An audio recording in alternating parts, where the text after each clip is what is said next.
ಸ್ನೇಹಿತರೆ ನಮಸ್ಕಾರ. ನಮ್ಮ ಹತ್ರ 15,000 ಬಂದೂಕಿದಾವೆ. ದೊಡ್ಡ ಸಾಮ್ರಾಜ್ಯ ಕಟ್ಟಿದ್ದೇನೆ. ಛತ್ರಪತಿ ಶಿವಾಜಿ ಮಹಾರಾಜರು, ಸಂಗೊಳ್ಳಿ ರಾಯಣ್ಣನು ಹೇಗೆ ಇದ್ರು, ವೀರರಾಣಿ ಕಿತ್ತೂರು ಚೆನ್ನಮ್ಮ ಹೇಗಿದ್ರು, ಹಾಗೆ ನನ್ನ ಸಾಮ್ರಾಜ್ಯದಲ್ಲಿ ಲಕ್ಷಾಂತರ ಜನ ಇದ್ದಾರೆ. ನಿಮ್ಮನ್ನೆಲ್ಲ ಗಂಡಸರನ್ನಾಗಿ ಮಾಡ್ಲಿಕ್ಕೆ ಮತ್ತೆ ಬಂದಿದ್ದೇನೆ. ಗಂಡಸರು ಬರೇ ಮಕ್ಕಳನ್ನಷ್ಟು ಹಡೆದಿರೋದಿಲ್ಲ, ಗಂಡಸರಾಗಿ ನಿಲ್ಲಬೇಕು.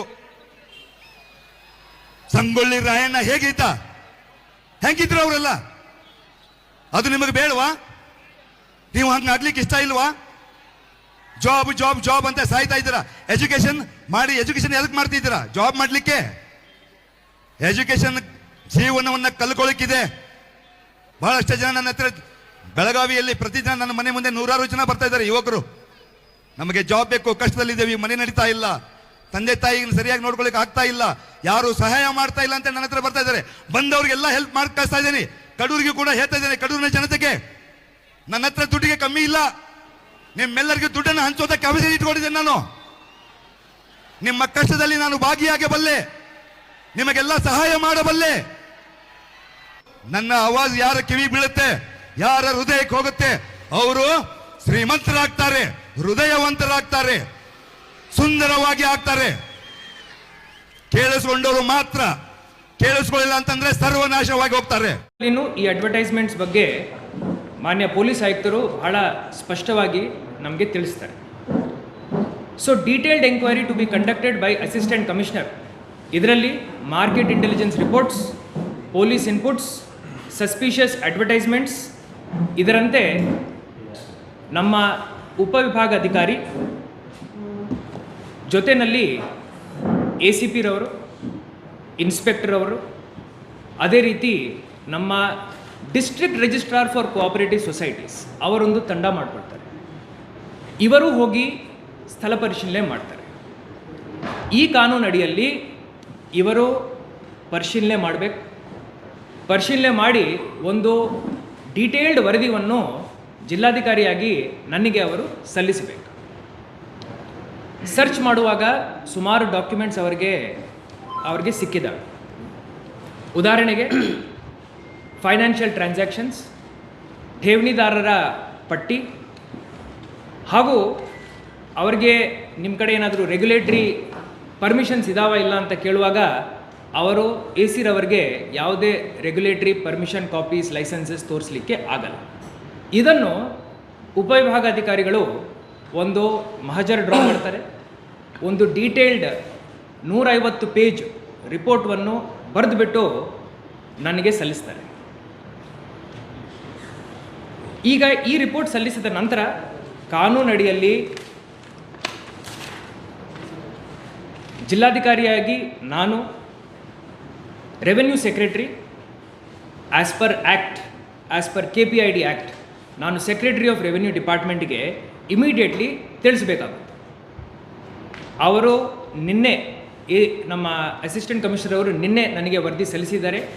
ನಾನು 2 ತಾಸು ಆ ವರದಿಯನ್ನು ಓದಿ ಅದರಲ್ಲಿ ಇರುವಂಥ ನ್ಯೂನತೆಗಳನ್ನು ನಾನು ವೆರಿಫೈ ಮಾಡಿಕೊಂಡು ನಿನ್ನೆ ರಾತ್ರಿ ಸರ್ಕಾರಕ್ಕೆ ಆ ವರದಿಯನ್ನು ಸಲ್ಲಿಸಿದೆ.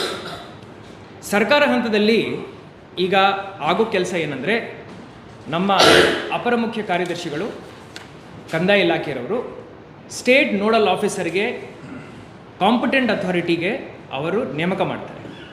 Competent authority has all the powers to seize movable immovable properties, freeze bank accounts and also take action by taking the concurrence of special court. ಒಂದು ಸ್ಪೆಷಲ್ ಕೋರ್ಟ್ ಈ ಆ್ಯಕ್ಟ್ ಅಡಿಯಲ್ಲಿ ರಚನೆ ಮಾಡಲಾಗಿದೆ. ಇದರಲ್ಲಿ ಪ್ರೈಮಾ ಫೇಸಿ 35,000 ಜನ ಅಂತ ನಾವು ಏನು ಹೇಳ್ತಾ ಇದ್ವಿ, ಪ್ರತಿಯೊಬ್ಬರಿಂದ ಇವರ ಅಡ್ವರ್ಟೈಸ್ಮೆಂಟ್ ಪ್ರಕಾರ ಮಿನಿಮಮ್ ನನಗೆ 1 ಲಕ್ಷ ತಾವು ಹ್ಯಾಂಡ್ ಲೋನ್ ಕೊಡಬೇಕು, ಠೇವಣಿ ಇಡಬೇಕು ಅಂತ ಹೇಳಿ ಏನು ಹೇಳ್ತಾರೆ, ಇದರದ್ದು ಕ್ವಾಂಟಮ್ 50 ಕೋಟಿ ಮೀರಿ ಹೋಗುತ್ತೆ. ಅದು ಎಷ್ಟು ಹೋಗುತ್ತೆ ಅಂತ ನಾನು ಈಗ ಹೇಳಲ್ಲ, ಬಟ್ 50 ಕೋಟಿ ಮೀರಿ ಹೋಗುತ್ತೆ. 50 ಕೋಟಿ ಮೀರಿ ಹೋದ ನಂತರ ಪೊಲೀಸ್ ಇಲಾಖೆಯವರು, ನಮ್ಮ ಪೊಲೀಸ್ ಆಯುಕ್ತರು ಒಂದು ಡೆಸಿಷನ್ ತಗೊಂಡು ಇದು ಬಹುಶಃ ಅವರು CID ಅವರಿಗೆ ಹ್ಯಾಂಡ್ ಓವರ್ ಮಾಡ್ತಾರೆ. ಫೈನಲಿ ಈ ಒಂದು ಮಾಧ್ಯಮದ ಗೋಷ್ಠಿಯಿಂದ ನಾನು ಎಲ್ಲ ಜನಸಾಮಾನ್ಯರಿಗೆ ಏನು ಹೇಳಲಿಕ್ಕೆ ಬಯಸುತ್ತೇನೆಂದರೆ, ಈ ಅನ್ರೆಗ್ಯುಲೇಟೆಡ್ ಪಾನ್ಸಿ ಸ್ಕೀಮ್ಸ್ ಇದ್ದಾವೆ. ನಾವು ಮಾಧ್ಯಮದಲ್ಲಿ ನಾನಿರಲಿ, ಸಿ ಪಿ ರವರಿರಲಿ, ಎಸ್ ಪಿ ರವರಿರಲಿ, ನಾವು ಸರಿಸುಮಾರೊಂದು 1000 ಸತಿ ಹೇಳಿದೆ, ಈ ಜಾಸ್ತಿ ಇಂಟ್ರೆಸ್ಟಿಗೆ ತಾವು ಟೆಂಪ್ಟ್ ಆಗಿಬಿಟ್ಟು ನಮಗೆ ನೀವು 1000 ರೂಪಾಯಿ ಕೊಟ್ಟಿದ್ದಾರೆ ಅಂದರೆ 2000 ಸಿಗುತ್ತೆ, 3000 ಸಿಗುತ್ತೆ ಅಂತ ಯಾರು ಹೇಳ್ತಾರೆ, ಇವೆಲ್ಲ ಫ್ರಾಡ್. RBI ಗೈಡ್ಲೈನ್ಸ್ ಪ್ರಕಾರ RBI ವೆಬ್ಸೈಟ್ನಲ್ಲಿ ಎಲ್ಲ ಫೈನಾನ್ಷಿಯಲ್ ರೆಗ್ಯುಲೇಟರಿ ಬಾಡೀಸ್ ಹಾಗೂ ನಾನ್ ಬ್ಯಾಂಕಿಂಗ್ ಫೈನಾನ್ಷಿಯಲ್ ಕಂಪ್ನಿಗಳ ಹೆಸರು ಪಟ್ಟಿಯನ್ನು ಅವರು ಬಹಿರಂಗ ಮಾಡಿದ್ದಾರೆ. ಅಲ್ಲಿ ಹೋಗಿ ಆ ಪಟ್ಟಿನಲ್ಲಿ ಅವರು ಇದ್ದಾರಾ ಇಲ್ಲನ ಅಂತ ಚೆಕ್ ಮಾಡಿಕೊಂಡು ಆವಾಗ ಇನ್ವೆಸ್ಟ್ ಮಾಡಬೇಕು. ಇನ್ವೆಸ್ಟ್ ಮಾಡೋದು ತಪ್ಪಲ್ಲ, ಬಟ್ ಈ ರೀತಿಯ ಯಾವುದೇ ರೆಗ್ಯುಲೇಟರಿ ಫ್ರೇಮ್ವರ್ಕಲ್ಲಿ ಬರಲಾರ್ದ ಸಂಸ್ಥೆಗಳಲ್ಲಿ ಅವರು ಇನ್ವೆಸ್ಟ್ ಮಾಡೋದು ಬಹಳ ತಪ್ಪು, ಅದು ಇಲ್ಲಿಗಲ್ ಆಗುತ್ತೆ. ಫೈನಲಿ ಈಗ ನಾವು KPID ಸೆಲ್, ಬಡ್ ಸೆಲ್ ಅಂತ ಏನು ಮಾಡಿದ್ದೀವಿ, ಇದನ್ನು ನಾವು ಬಹಳ ಸ್ಟ್ರೆಂಥನ್ ಮಾಡಿದ್ದೀವಿ. ಹಿಂದಿನ 2 ತಿಂಗಳಲ್ಲಿ ನಮ್ಮ ಬೆಳಗಾವಿನಲ್ಲೇ 1 ವರ್ಷದಿಂದ ಸುಮಾರು ಈ ಥರ ಕೇಸಸ್ ಪತ್ತೆ ಆಗ್ತಾ ಇದ್ದಾವೆ. ನಮ್ಮ ಮಾಧ್ಯಮ ಸಮಿತ್ರರು ತಾವು ಹೇಳಿದಿರಿ, ನನಗೂ ನನ್ನ ಸಿ ಪಿ ರವ್ರಿಗೂ ತಾವು ಹೇಳಿದಿರಿ ದ್ಯಾಟ್ ಇದನ್ನು ಹೆಂಗೆ ರೆಗ್ಯುಲೇಟ್ ಮಾಡ್ತೀರಂತ. ಇವತ್ತು ಈ ಕಾನೂನನ್ನು ನಾವು ಉಪಯೋಗ ಮಾಡಿದ್ದೀವಿ. ಕಾನೂನಲ್ಲಿ ನನಗೆ ಹಾಗೂ ನನ್ನ ಅಧಿಕಾರಿಗಳಿಗೆ ಬಹಳಷ್ಟು ಅಧಿಕಾರವನ್ನು ಸರ್ಕಾರ ನೀಡಿದೆ, ಅದರಂತೆ ನಾವು ಈ ಕ್ರಮವನ್ನು ವಹಿಸಿದ್ದೀವಿ. ಈಗ ಮುಂದಿನ ಪೊಲೀಸ್ ಆ್ಯಕ್ಷನ್ ಏನಾಗುತ್ತೆ, ಅವರು ಯಾವ ರೀತಿ ಸೀಜರ್ ಮಾಡ್ತಾರೆ ಆ್ಯಂಡ್ ಆ ಸೀಜರ್ ಆದ ನಂತರ ಅವರ ಪ್ರಕ್ರಿಯೆ ಏನಿರುತ್ತೆ ಅದರ ಬಗ್ಗೆ ಪೊಲೀಸ್ ಆಯುಕ್ತರು ಮಾತಾಡ್ತಾರೆ. ಏನಾದರೂ ಪ್ರಶ್ನೆ ಇದೆ ಅಂದರೆ ನನಗೆ ತಾವು ಸ್ಪೆಷಲ್ ಕೋರ್ಟ್ ಏನು ಮಾಡಿದ್ದಾರೆ ಸರ್?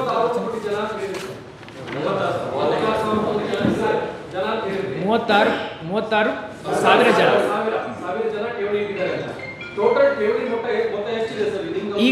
ಈಗ ಪ್ರೈಮಾ ಫೇಸಿ ಠೇವಣಿ ಮೊತ್ತವನ್ನು ಪತ್ತೆ ಮಾಡಲಿಕ್ಕೆ ಸೀಜರ್ ಪ್ರೊಸೀಜರ್ ಹಾಗೂ ಫ್ರೀಸಿಂಗ್ ಪ್ರೊಸೀಜರ್ ಹಾಗೂ ಪ್ರಿಲಿಮಿನರಿ ಇನ್ವೆಸ್ಟಿಗೇಷನ್ ಆಗಬೇಕು.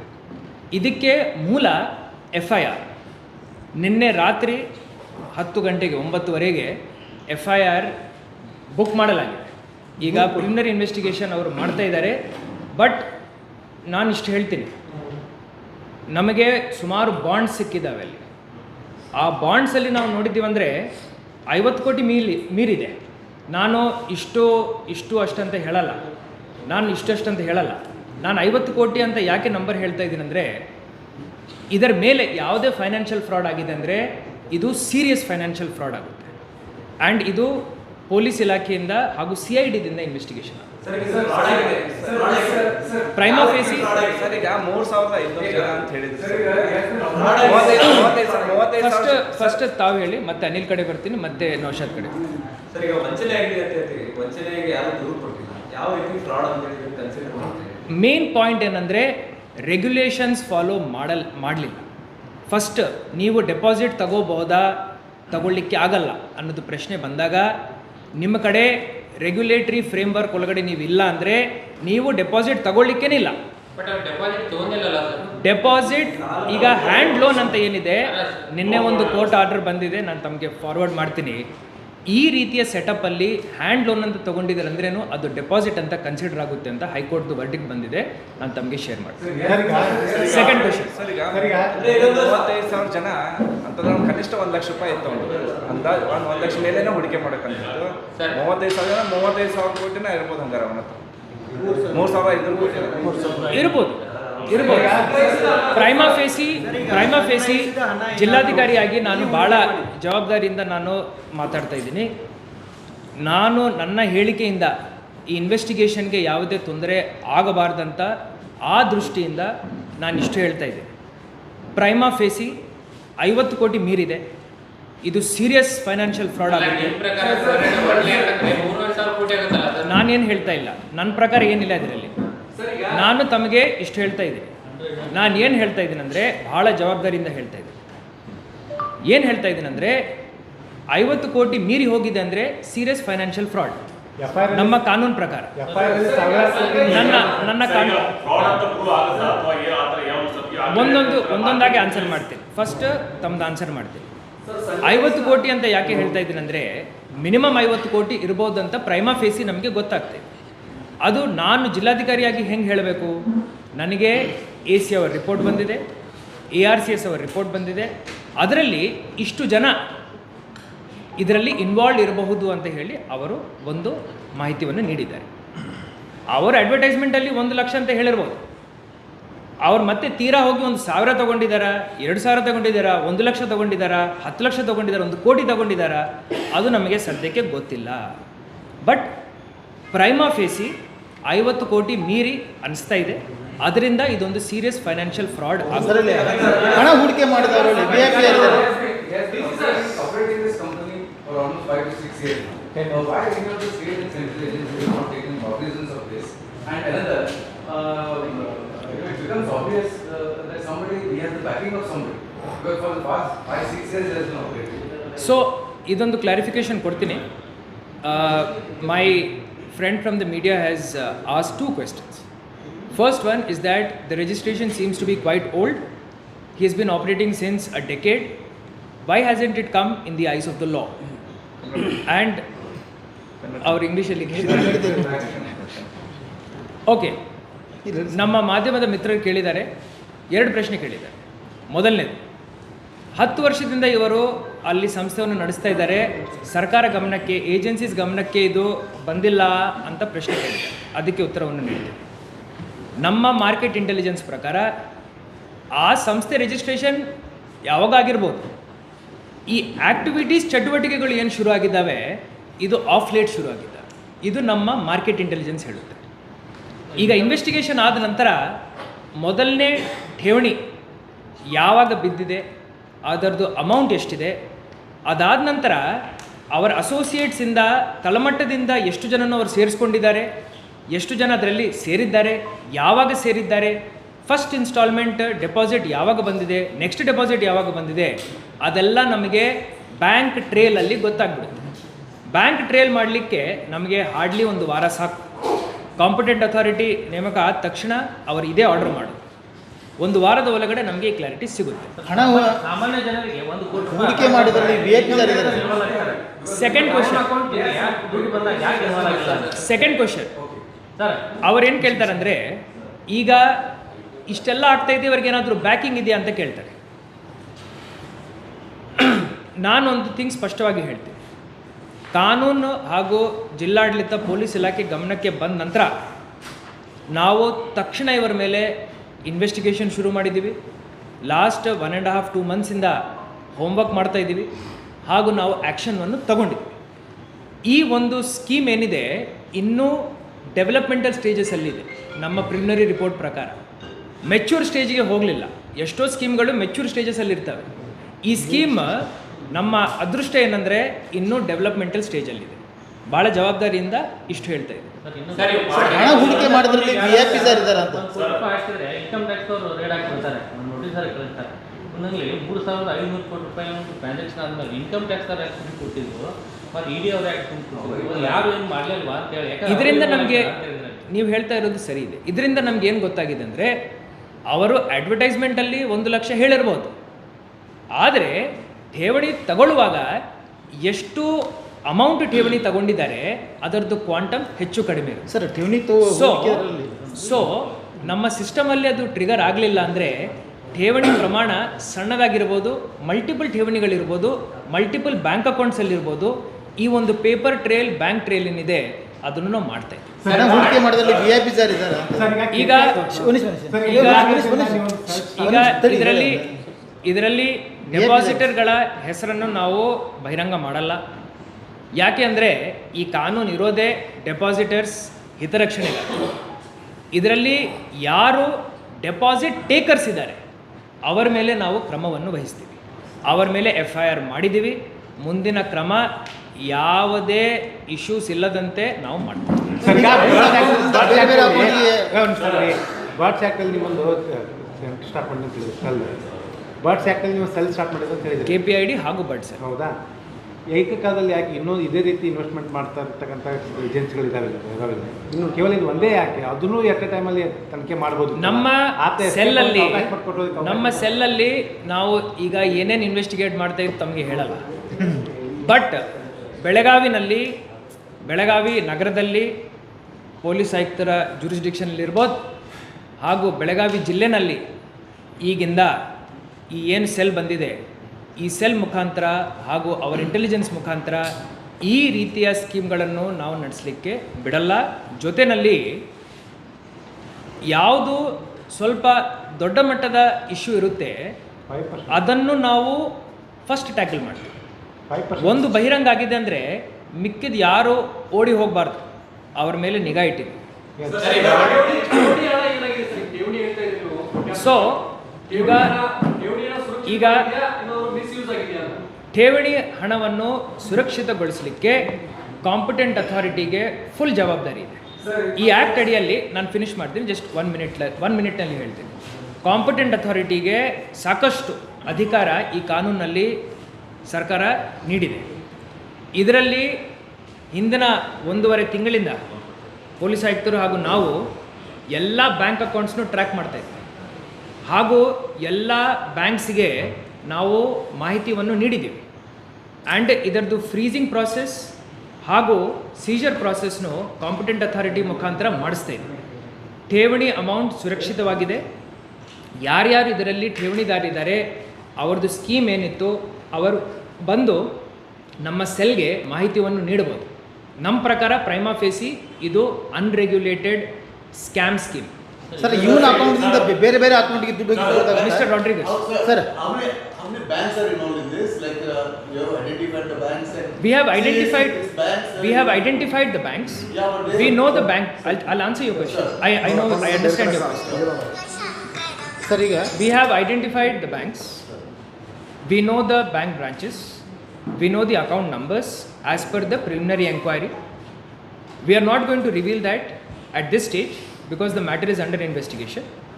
But this information has reached the government and has reached the competent authority. Sir ಇವನ ಅಕೌಂಟಿಂದ ಬೇರೆ ಬೇರೆ ಅಕೌಂಟ್ಗೆ ದುಡ್ಡು ಹೋಗಿದ್ದು ಗೊತ್ತಾಗುತ್ತಾ, ಎಷ್ಟು ಹೋಗಿದೆ ಅಂತ ಹೇಳಿ, ಈಗ ಎಲ್ಲೆಲ್ಲಿ ಕೊಟ್ಟಿದ್ದಾನೆ ಅಂತ ಹೇಳಿ? ಬ್ಯಾಂಕಿಂಗ್ ಟ್ರೇಲ್ ಅನ್ನೋದು ಎಲೆಕ್ಟ್ರಾನಿಕ್ ಟ್ರೇಲ್.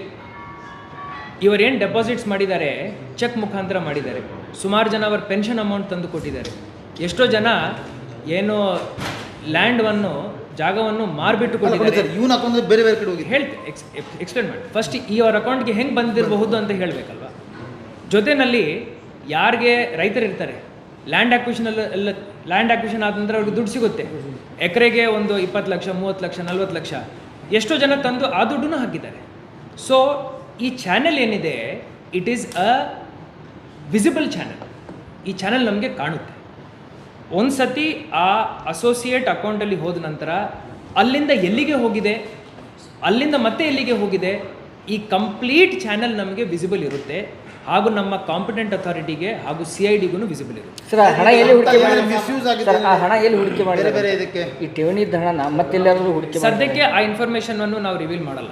ಗ್ರಾಹಕರಿಗೆ ಮಹಾರಾಷ್ಟ್ರ ಮತ್ತು ಆಂಧ್ರದಲ್ಲೂ ಇದೊಂದು ಸ್ಕ್ಯಾಮ್ ನಡೀತಾ ಇದೆ ಸರ್. ಈಗ ಆಲ್ರೆಡಿ ಅವರು ಟಚ್ನಲ್ಲಿ ಇದ್ದಾರೆ, ಈ ನೆಟ್ವರ್ಕ್ ಅಲ್ಲಿಯೂ ಕೆಲಸ ಮಾಡ್ತಾ ಇದೆ. ಅದ್ರ ಕಡೆ ಏನಾದರೂ ತಾವು ಸರ್ಕಾರ ಆಗಲಿ ತಾವು ಇದನ್ನ ಜಿಲ್ಲಾಡಳಿತ ಪ್ರೈಮಾ ಫೇಸಿ ಇದು ಬರೇ ಒಂದು ಜಿಲ್ಲೆ ಸಮಸ್ಯೆ ಅಲ್ಲ, ಇದು inter district inter state issue. ಈ ಒಂದು ಪಾಯಿಂಟನ್ನು ನಾವು ಸರ್ಕಾರ ಗಮನಕ್ಕೆ ನಿನ್ನೆನೇ ತಂದಿದ್ದೀವಿ. ಕಾಂಪಿಟೆಂಟ್ ಅಥಾರಿಟಿ ಗಮನಕ್ಕೂ ನಿನ್ನೆ ತರಲಾಗಿದೆ. ಬರೀ ಡಿಸ್ಟ್ರಿಕ್ಟ್ಗೆ ಸಂಬಂಧಪಟ್ಟಂತೆ ಇತ್ತಂದರೆ ಮೇಜರ್ ಪವರ್ಸ್ ಕಾಂಪಿಟೆಂಟ್ ಅಥಾರಿಟಿಯಿಂದ ನಮಗೆ ನೀಡ್ತಾರೆ. But because this is an inter district or possibly prima facie possibly an inter state issue, this issue will be directly dealt by competent authority. Because ಇದು ಬಹಳಷ್ಟು ಜಿಲ್ಲೆಗಳಲ್ಲಿ ಹಾಗೂ ಅಂತಾರಾಜ್ಯ ಸಮಸ್ಯೆ ಇರ್ಬೋದಂತ ಪ್ರೈಮಾ ಫೇಸಿ ನಮಗೆ ಗೊತ್ತಾಗಿದೆ. ಅದರಿಂದ ರಾಜ್ಯ ಮಟ್ಟದಲ್ಲೇ ಕಾಂಪಿಟೆಂಟ್ ಅಥಾರಿಟಿಯಿಂದನೇ ಈ ಒಂದು ತನಿಖೆಯನ್ನು ನಡೆಸ್ತಾರೆ.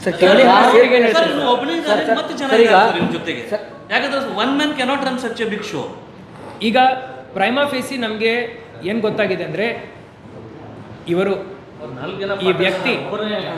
ಈ ವ್ಯಕ್ತಿ ಏನಿದ್ದಾರೆ ಶಿವಾನಂದ ಎಸ್ ನೀಲನ್ ಅವರು, ಇವರ ಮೇಲೆ FIR ಮಾಡಿದ್ದೀವಿ. ಇವರ ಜೊತೆ ಅಸೋಸಿಯೇಟ್ಸು ಇದ್ದಾರೆ. ಈ ಅಸೋಸಿಯೇಟ್ಸ್ ಮೇಲೇನೂ ನಾವು ನಿಗಾ ಇಟ್ಟಿದ್ದೀವಿ. ನಮ್ಮ ರಿಪೋರ್ಟಲ್ಲಿನೂ ಅದೇ ಹೇಳಿದ್ದೀವಿ. ಎಷ್ಟು ಜನ ಅಸೋಸಿಯೇಟ್ಸ್ ಇರ್ಬೋದು ಅನ್ನೋದ್ರ ಬಗ್ಗೆ ನಾನು ನನ್ನ ರಿಪೋರ್ಟಲ್ಲಿ ಸರ್ಕಾರಕ್ಕೂ ಹೇಳಿದ್ದೀನಿ. ಅವರು ಎಲ್ಲಿ ಹೋಗಲಿಕ್ಕಿಲ್ಲ, ಇಲ್ಲೇ ಇರಬೇಕು. ಪೊಲೀಸ್ ಅವರು ಅವ್ರ ಮೇಲೆ ನಿಗಾ ಇಟ್ಟಿದ್ದಾರೆ. ಅವರ ಸೆಲ್ ಫೋನ್ಸ್ನೂ ಈಗ ಟ್ರ್ಯಾಕ್ ಮಾಡ್ತಾರೆ. ಎಲ್ಲಿ ಹೋಗಲಿಕ್ಕಿಲ್ಲ, ಇಲ್ಲೇ ಇರಬೇಕು. ಜೊತೆಯಲ್ಲಿ ಇನ್ನೊಂದು, ಇವತ್ತು ಸಂಜೆ ಒಳಗಡೆನೆ ಎಲ್ಲರಿಗೂ ನಾವು ನೋಟಿಸನ್ನು ಜಾರಿ ಮಾಡ್ತೀವಿ.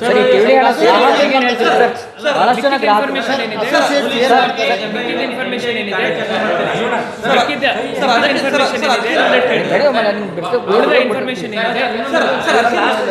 ಶಿವಾನಂದ ಮಿಲನ್ ಅವರು ಬೆಳಗ್ಗೆ ಬಂದಿದ್ದು ಒಂದು ವೈಭವದ ಕಾರ್ಯಕ್ರಮ, ಹಬ್ಬದ ಭಾಷೆ. ನಾಳೆ 17 ತಾರೀಕು ಕೂಡ ಅವ್ರೊಂದು ಕಾರ್ಯಕ್ರಮ ಮಾಡಿದ್ದು, ನಿಮಗೂ ಕೂಡ ಇನ್ವಿಟೇಷನ್ ಕಾರ್ಡ್ ಕೊಟ್ಟಿದ್ರು ಸರ್, ಸ್ವಚ್ಛ ಬೆಳಗಾವಿ ಮಾಡೋಕ್ಕೆ.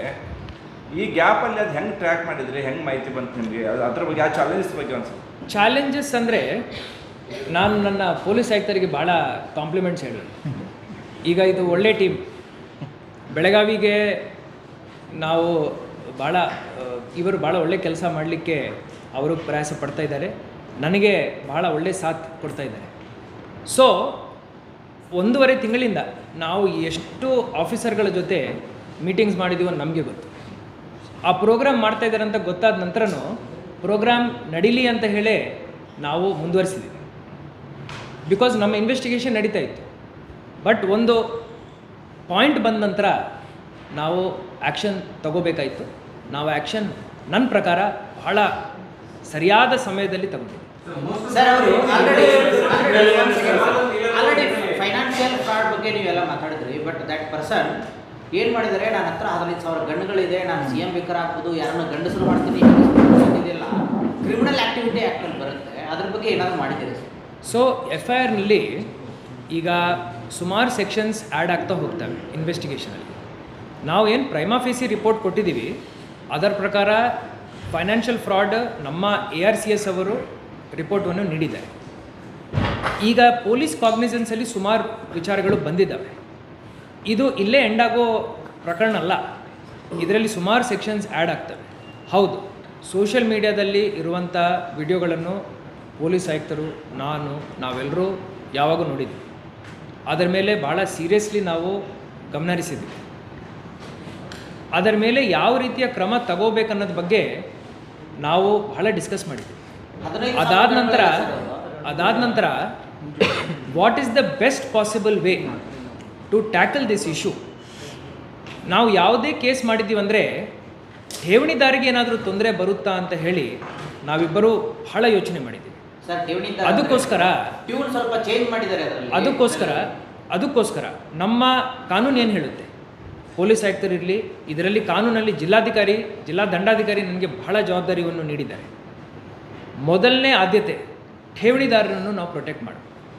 ಸೊ ಅದರಿಂದ ನಾವು ಫಸ್ಟ್ ಪ್ರಯಾರಿಟಿ ಯಾವ ಇನ್ವೆಸ್ಟಿಗೇಷನ್ ಮಾಡಬೇಕು, ಯಾವ ಕೇಸ್ ಬುಕ್ ಮಾಡಬೇಕು ಅನ್ನೋದ್ರ ಬಗ್ಗೆ ಬಹಳ ಸುದೀರ್ಘವಾಗಿ ನಾವು ಚರ್ಚೆ ಮಾಡಿ ಈ ಇನ್ವೆಸ್ಟಿಗೇಷನ್, ಈ ಸೆಕ್ಷನ್, ಈ ಕಾನೂನನ್ನು ಉಪಯೋಗ ಮಾಡ್ತೀವಿ. ಈಗ ಠೇವಣಿದಾರರಿಗೆ ಏನು ಹೇಳ್ತಾರೆ ಸರ್? ಜಿಲ್ಲಾಡಳಿತದಿಂದ ತನಿಖೆ ನಡೆದಿದೆ, ಠೇವಣಿದಾರರು ಹೆದರಿದ್ದಾರೆ ಸರ್. ಪೊಲೀಸ್ ಆಯುಕ್ತರು ಹೇಳ್ತಾರೆ ಸರ್, ಠೇವಣಿದಾರರಿಗೆ ಜಿಲ್ಲಾಡಳಿತದಿಂದ ಏನು ಹೇಳ್ತೀವಿ?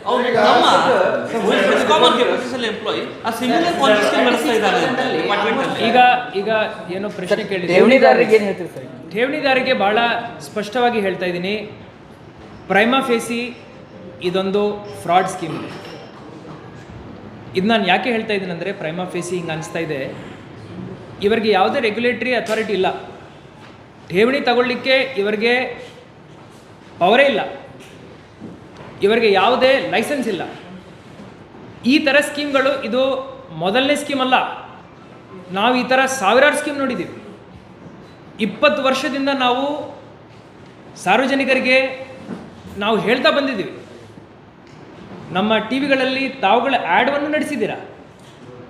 ಈ ಥರ ಆಮಿಷಗಳಿಗೆ ಒಳಗೊಂಡು ತಾವು ತಮ್ಮ ಕಷ್ಟಾರ್ಜಿತ ದುಡ್ಡನ್ನು ಠೇವಣಿ ಕೊಡಬೇಡ ಅಂತ ಹೇಳಿ, ಅದಕ್ಕೆ ತಮ್ಮ ಠೇವಣಿ ಅಮೌಂಟ್ ಏನಿದೆ ಅದು ಸುರಕ್ಷಿತವಾಗಿ ಇಡೋ ಜವಾಬ್ದಾರಿ ನಮ್ಮದು. ಆದರೆ ತಾವು ತಮ್ಮ ಜವಾಬ್ದಾರಿಯನ್ನು ಮರಿಬಾರ್ದು. ಈ ಕಾನೂನಡಿಯಲ್ಲಿ ಏನು ಇಲ್ಲಿಗಲ್ ಆ್ಯಕ್ಟಿವಿಟಿ ನಡೀತಾ ಇದೆ, ಇದಕ್ಕೆ ತಾವು ಸಾಥ್ ಕೊಡಲಿಕ್ಕಿಲ್ಲ. ತಾವು ಜಿಲ್ಲಾಡಳಿತ ಜೊತೆ ಇರಬೇಕು, ಪೊಲೀಸ್ ಇಲಾಖೆ ಜೊತೆ ಇರಬೇಕು. ಆತ ಬಂಧನ ಆಗೋಕ್ಕಿಂತ ಮುಂಚೆ ಸರ್ ಪೊಲೀಸ್ ಆಯುಕ್ತರಿಗೆ ಕಳಿಸ್ತೀನಿ.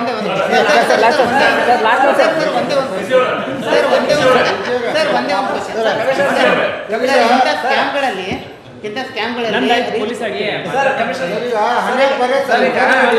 ನೆನ್ನೆ ಬಂಧನ ಆಗೋಕ್ಕಿಂತ ಮುಂಚೆ ಒಂದು ಆಡಿಯೋ ಸಂದೇಶ ರವಾನೆ ಮಾಡಿದಾನೆ ಸರ್ ಅವ್ನು. ಮತ್ತೆ 2 ದಿನದಲ್ಲಿ ಸ್ಟಾರ್ಟ್ ಆಗುತ್ತೆ, ಯಾರು ಹೆದರ್ಬೇಡಿ ಓಂ ನಮಃ ಶಿವಾಯ ಅಂತ ಹೇಳಿ ಸ್ಟಾರ್ಟ್ ಮಾಡಿದ್ದಾನೆ.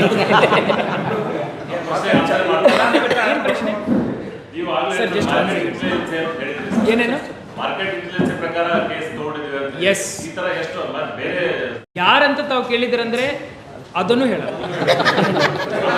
ಸದ್ಯಕ್ಕೆ ಹೇಳಲ್ಲ. ಪೊಲೀಸ್ ಆಯುಕ್ತರು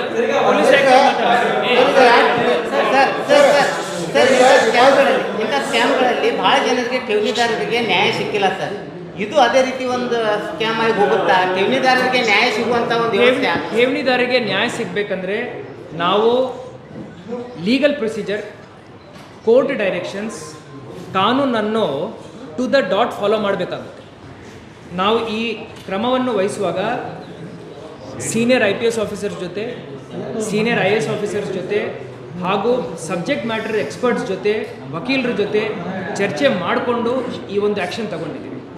ಈ ರೀತಿ ಆ್ಯಕ್ಷನ್ ತಗೊಂಡಿದ್ದ ನಂತರ ನನ್ನ ಪ್ರಕಾರ ಕಾನೂನಾತ್ಮಕವಾಗಿ ಠೇವಣಿದಾರರ ಹಿತರಕ್ಷಣೆ ಏನಿದೆ ಅದನ್ನು ಕಾಪಾಡಲಿಕ್ಕೆ ನಮಗೆ ಶಕ್ತಿ ಸಿಗುತ್ತೆ.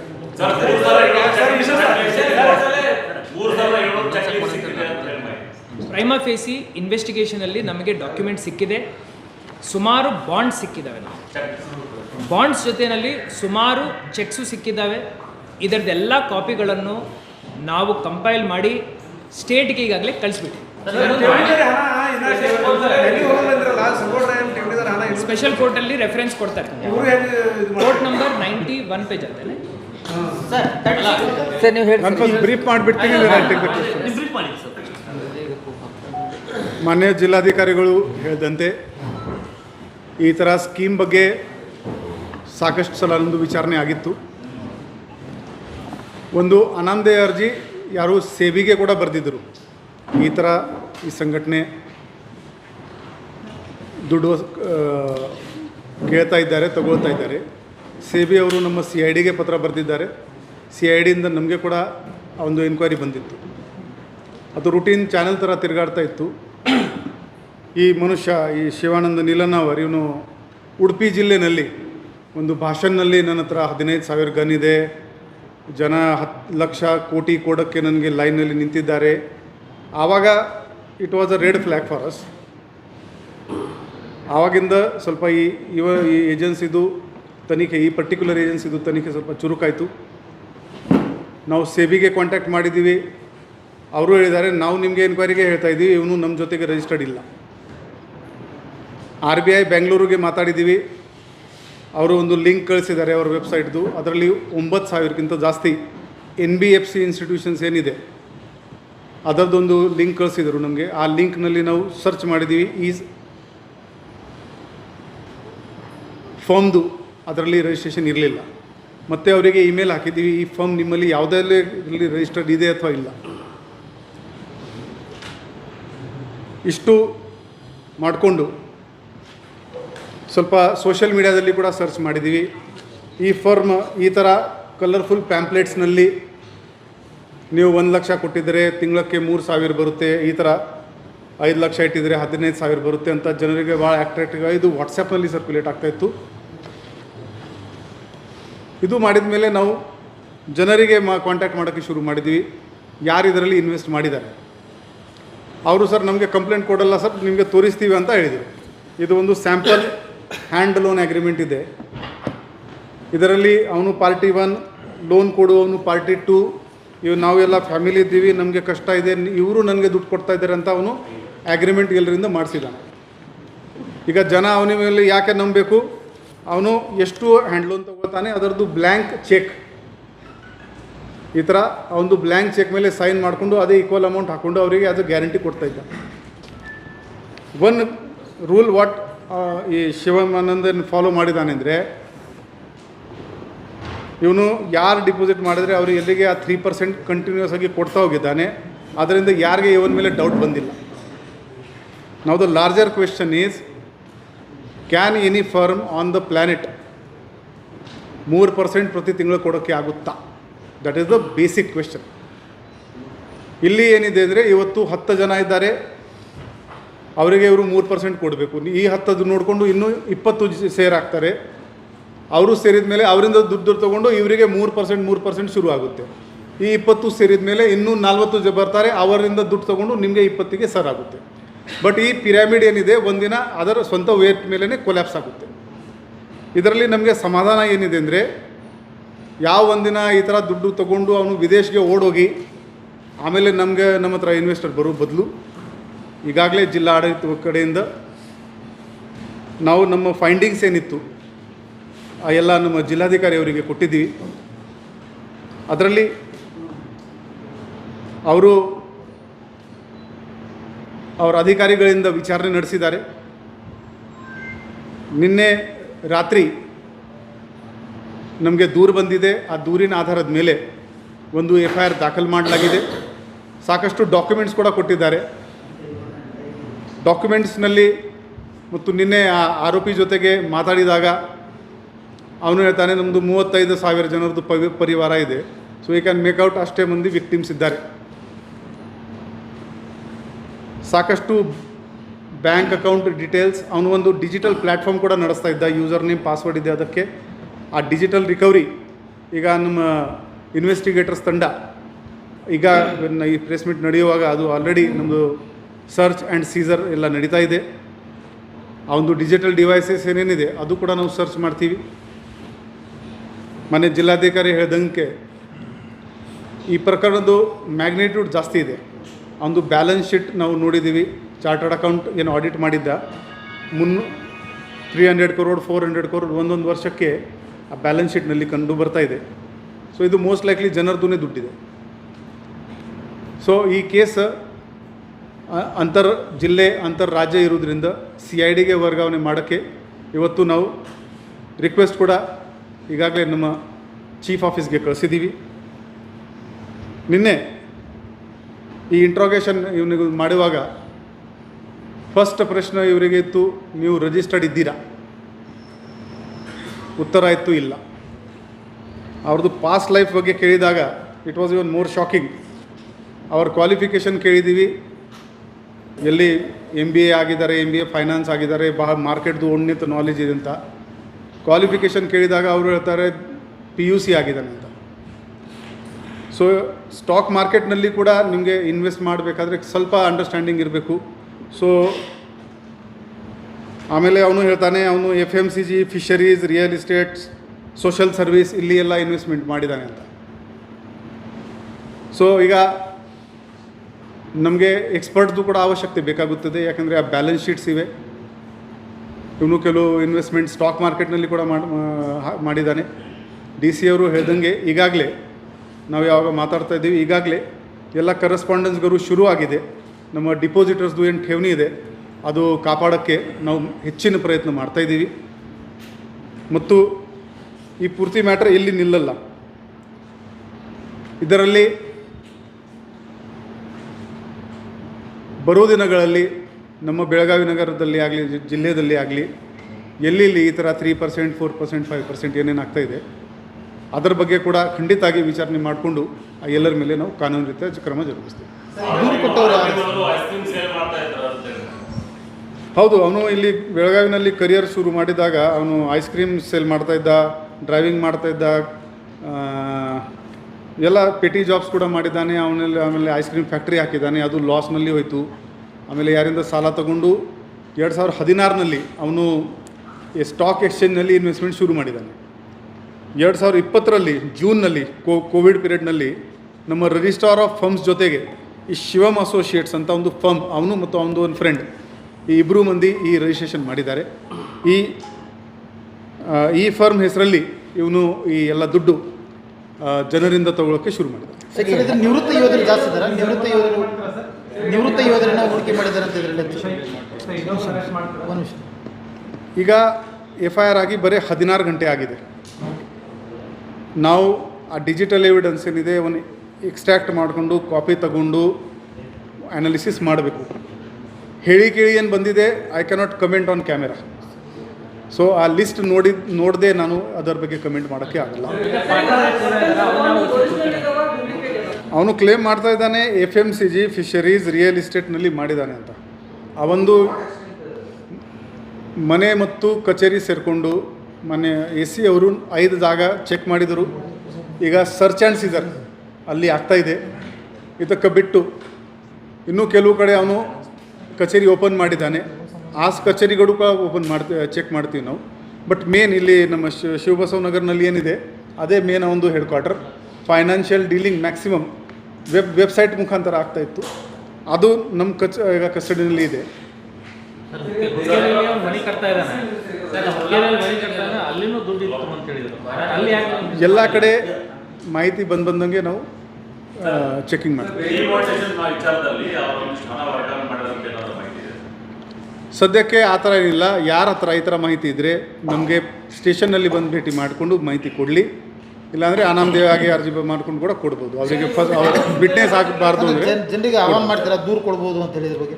ಹೌದು. ಈಗ ಠೇವಣಿದಾರರು ಯಾರಿದ್ದಾರೆ, ನಮ್ಮ ಈ ಸೇಲ್ ಏನು ಸ್ಪೆಷಲ್ KPID ಸೇಲ್ ಏನಾಗಿದೆ ಅಲ್ಲಿ ಬಂದು ಅವರು ಒಂದು ನಾವು ಎಷ್ಟು ಹಾಕಿದ್ದೀವಿ ಅಂತ ಪ್ರೂಫ್ ಜೊತೆಗೆ ಕೊಡಬೇಕು. ಸೆಕೆಂಡ್, ಇವರು ಹೇಳ್ದಂಗೆ ಈ ಪ್ರಕರಣ ಬಗ್ಗೆ ಏನಾದರೂ ಮಾಹಿತಿ ಇದ್ದರೆ ನೇರವಾಗಿ ನಮಗೆ ಕೊಡಬೇಕಾದ್ರೆ ಮಾರುತಿ ಸ್ಟೇಷನ್ಗೆ ಬನ್ನಿ. ಇಲ್ಲಾಂದರೆ ನಮ್ಮ ವೆಬ್ಸೈಟ್ನಲ್ಲಿ ನನ್ನ ಬೆಳಗಾವಿಗಾಗಿ ನನ್ನ ಸಲಹೆ ಅಂತ ಒಂದು ಕಾಲಮ್ ಇದೆ, ಅಲ್ಲಿ ನೀವು ನಿಮ್ಮ ಹೆಸರು ಕೊಡೋದು ಅವಶ್ಯಕತೆ ಇಲ್ಲ. ಏನಿದೆ ಅದು ರೆಕಾರ್ಡ್ ಆಗುತ್ತೆ, ನಮಗೆ ಆ ಮಾಹಿತಿ ಬರುತ್ತೆ. ಸರ್, ಈಗ 3 ದಿನ ಆಯಿತು ಪ್ರಕರಣ ಬಯಲಾಗಿ, ಇನ್ನೂವರೆಗೆ ಯಾವುದು ಡೆಪಾಸಿಟರ್ ಬಂದಿಲ್ಲ ಅಷ್ಟೇ. ನಾವು ಮಾನ್ಯ PDG ಅವರಿಗೆ ಇವರಿಗೆ ಪ್ರೊಡ್ಯೂಸ್ ಮಾಡುವಾಗ ಸ್ಟ್ರಾಂಗ್ಲಿ ಇವ್ರದ್ದು ಜುಡಿಷಿಯಲ್ ಕಸ್ಟಡಿನೇ ರೆಕಮೆಂಡ್ ಮಾಡ್ತೀವಿ. ಪ್ಲಸ್ ನಮಗೆ ಪೊಲೀಸ್ ಕಸ್ಟಡಿ ಕೂಡ ಬೇಕು. ಸಾಕಷ್ಟು ಬ್ಯಾಂಕಿನ ವ್ಯವಹಾರ ಇದೆ, ಸಾಕಷ್ಟು ಸ್ಟಾಕ್ ಎಕ್ಸ್ಚೇಂಜು ವ್ಯವಹಾರ ಇದೆ. ಅದು ಅರ್ಥ ಮಾಡ್ಕೋಬೇಕಾದ್ರೆ ಈ ವ್ಯಕ್ತಿ ನಮಗೆ ಬೇಕೇ ಬೇಕು. ನಿನ್ನೆ ಮಾತಾಡುವಾಗ ಎಲ್ಲಿ ಸ್ಪೆಸಿಫಿಕ್ ಬರುತ್ತೆ ಅಲ್ಲಿ ಇವರು ಡಾಜ್ ಮಾಡೋಕ್ಕೆ ಶುರು ಮಾಡಿದ್ರು. ನಾನು ಜ್ಞಾನ ಮಾಡ್ತೀನಿ, ನನಗೆ ಜ್ಞಾನ ಬರುತ್ತೆ, ನಾನು ಅದರಿಂದ ಸ್ಟಾಕ್ ಮಾರ್ಕೆಟ್ನಲ್ಲಿ ಹಾಕ್ತಾಯಿದ್ದೀನಿ. ಸೊ ಸ್ಪೆಸಿಫಿಕ್ ಯಾವಾಗಲಾಗ ನಾವು ಕೇಳಿದ್ದೀವಿ, ಇವರು ಡಾಜ್ ಮಾಡೋಕ್ಕೆ ಶುರು ಮಾಡಿದ್ದಾರೆ. ಸೊ ನಮಗೆ ಪೊಲೀಸ್ ಕಸ್ಟಡಿ ಕೂಡ ಬೇಕು. ಹೌದು, ಕೋಆಪ್ರೇಟ್ ಮಾಡ್ತಾ ಇಲ್ಲ ಇವರು.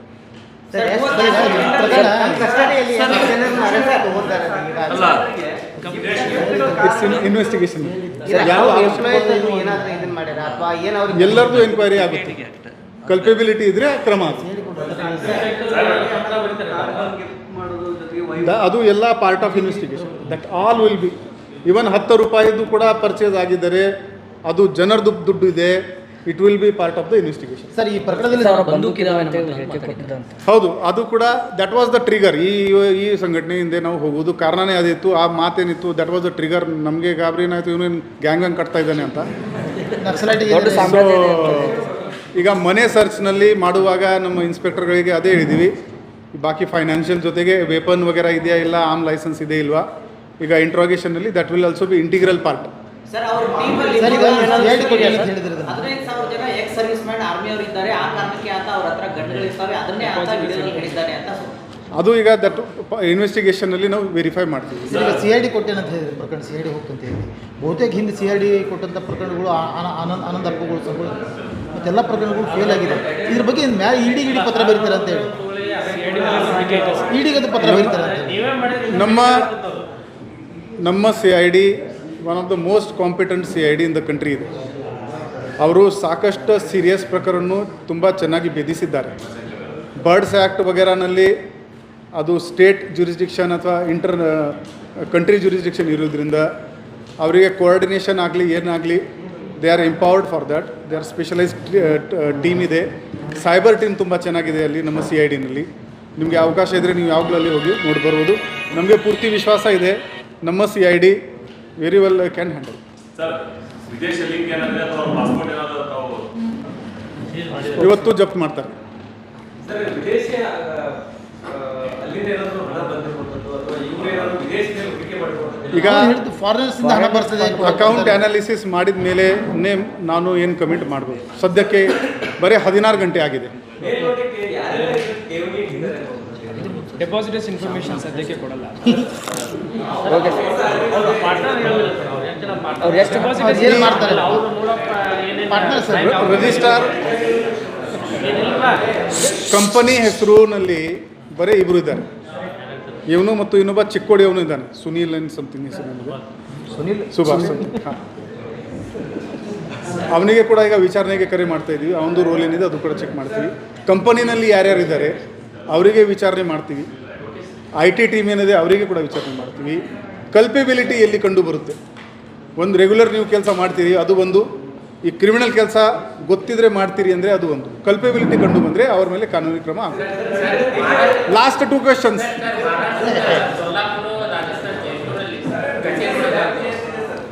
ಅದು ಮಹಾರಾಷ್ಟ್ರ ಆಮೇಲೆ ಸೊಲ್ಲಾಪುರದ ಆಫೀಸ್ ಮಲ್ಟಿ ಸ್ಟೇಟ್ ನಮಗೆ ಕೂಡ ಕೇಳಿ ಬಂದಿದೆ, ಈಗ ಡಾಕ್ಯುಮೆಂಟ್ಸ್ ನೋಡಿಕೊಂಡು ವಿಲ್ ಗೋ ಹೆಡ್. ಇಲ್ಲ ಸದ್ಯಕ್ಕಿಲ್ಲ CIDಗೆ ರೆಫರ್ ಮಾಡ್ತೀವಿ. ಇದರಿಂದ ನಿಮಗೆ ಎಲ್ಲರಿಗೆ ರಿಕ್ವೆಸ್ಟ್ ಏನಿದೆ ಅಂದರೆ, ಈ ಕೇಸ್ ಸೈಟ್ ಮಾಡಿಕೊಂಡು ದಯವಿಟ್ಟು ಅವೇರ್ನೆಸ್, ನಿಮ್ಮದು ಮೀಡಿಯಾಗೆ 4th pillar of the democracy ಅಂತ ಹೇಳ್ತಾರೆ. ನಮ್ಮ ಸ್ಟೇಟ್ ಬ್ಯಾಂಕ್ ಆಫ್ ಇಂಡಿಯಾ ಭಾರತದ ಬಿಗ್ಗೆಸ್ಟ್ ದೊಡ್ಡದು ಬ್ಯಾಂಕ್ ಇದೆ, ಅದು ಬಹುಶಃ ಜಗತ್ತಿನಲ್ಲಿ ಕೂಡ ಭಾಳ ದೊಡ್ಡದು ಬ್ಯಾಂಕ್ ಇರಬೇಕು. ಅವರು ವರ್ಷಕ್ಕೆ 6% 7% ಬಡ್ಡಿ ಕೊಡ್ತಾ ಇದ್ದಾರೆ. ಅವರಿಗೆ ಬಿಟ್ಟು ಬೇರೆ ಸಂಘಟನೆಗೆ ಎಷ್ಟು ಆಗುತ್ತೆ? 10 ಮಾಡ್ಬೋದು, 15 ಮಾಡ್ಬೋದು. ಇದು 36, 46 these are the red flags. ಇದನ್ನು ಇಂಗ್ಲೀಷ್ನಲ್ಲಿ ರೆಡ್ ಫ್ಲ್ಯಾಗ್ಸ್ ಅಂತ ಹೇಳ್ತಾರೆ. ಸೊ ನಮ್ಮ ಬೆಳಗಾವಿ ನಗರದ ಜನ ಆಗಲಿ, ಬೆಳಗಾವಿ ಜಿಲ್ಲೆದು ಜನ ಆಗಲಿ, ದಯವಿಟ್ಟು ಅಂಥ ಸ್ಕೀಮ್ಗೆ ನಂಬೇಡಿ. ಡೌಟ್ ಇದ್ದರೆ ದಯವಿಟ್ಟು ನಮ್ಮ DC ಆಫೀಸ್ ಕಚೇರಿನಲ್ಲಿ ಬನ್ನಿ, ಕೇಳಿ. ನಾವು RBI ವೆಬ್ಸೈಟ್ ಆಗಲಿ ಏನಾಗಲಿ ಚೆಕಿಂಗ್ ಮಾಡ್ಕೊಂಡು ಅಲ್ಲಿ ಅವರಿಗೆ ಟ್ರಸ್ಟ್ ವರ್ದಿ ಇದೆ ಇಲ್ಲ ಅಂತ ಹೇಳ್ಬೋದು. ಇಂಗ್ಲೀಷಲ್ಲಿ ಯಾರಿಗೆ ಬೇಕೋ ಹೇಳಿ.